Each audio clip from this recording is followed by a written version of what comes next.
Gerai, pirmasis iššūkėlis baigtas, atvykome prie Nemuno, tokio vandens telkinio Lietuvos ir išbandysime šiandien Bister irklentės. Iš tikrųjų, irklentės yra žiauriai fainas dalykas, nes nereikia jokio pasiruošimo. Tiesiog, va, atsiveži ir plauki. Žiauriai geras dalykas. Ant vandens bus ramu ir smagu. Gali būt. Plaukim, nevažiuojam, važiuojam. Vienintelis BMW duris atsidaro štai šios. O ten man atrodo, kad lyg delfinas šoka. Man gal pavaidinti prieš tave ir dabar visas Volvo duris apeiti ir atidaryti. Va čia tai, žinok, tokios smulkmenos, bet manęs labiausiai erzina, žinok, šiaip. Užtat užsisakiau 2 rankenas, jau atkeliavo beje. Kodėl mano mašina užsirakinus? Pas mane veikia užraktas.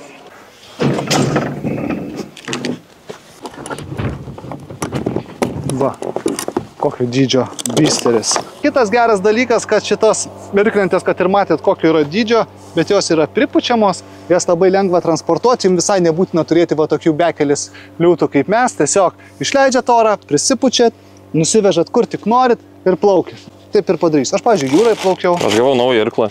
O tu irklą. O, tu neturėjai irklą. Na. Ai, o beje, irklą galite panaudoti kaip ir mes naudojam.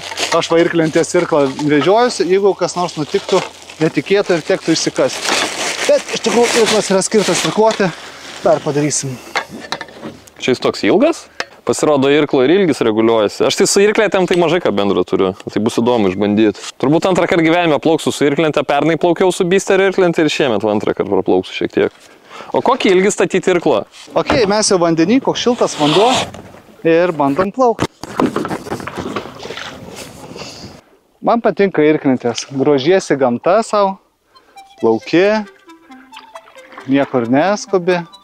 Žiauriai smagu. Man labai patinka šitas užsiėmimas, kai kartais norisi pailsėti. Nuo greito gyvenimo, tai čia toks lėtas, geras būdas. Super.